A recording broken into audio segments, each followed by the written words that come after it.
By now, the argument has reached a clear obligation. Governance has to live inside the work, and the rules converge on one demand: continuing evidence that an acting system is under control. But neither of those tells a leader how the enterprise is actually arranged to produce that control day after day across every agent it runs.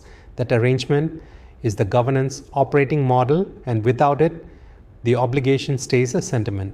By the end of this module, you will be able to design a governance operating model and a control stack that actually runs from principle to runtime control. The first instinct is to handle agentic AI with the bodies already in place. Add it to an existing risk committee. Write a policy, route approvals through the change board that signs off other software. For a single cautious pilot, this can hold. It stops holding the moment agents multiply and start acting on consequence, because those bodies meet on a cycle and were designed for decisions that can wait. An autonomous system neither waits nor holds still between meetings. A committee that convenes monthly cannot be the control for a system making decisions every second. This is the same mismatch as before, now showing up as an organizational problem rather than a conceptual one. An operating model answers a narrow set of questions, and its whole value is answering them in advance, not during an incident.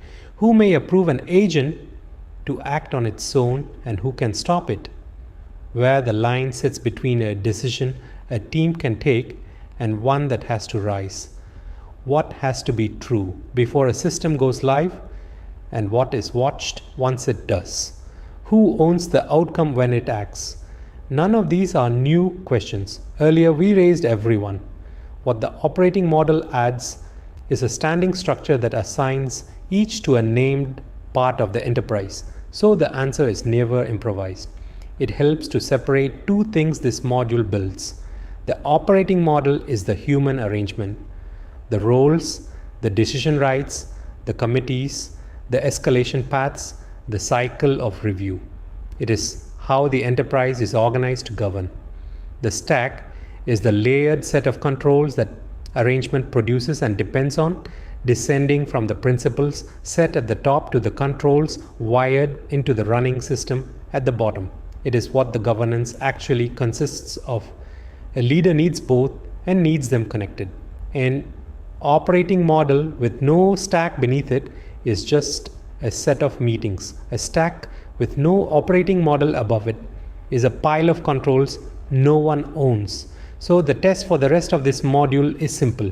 Every layer has to end somewhere enforceable in a policy that constrains a real decision, an owner who can be named, a control built into the architecture, or evidence the system produces as it runs. Governance that stays at the level of intent has not been built, only described. Next, the stack itself, layer by layer.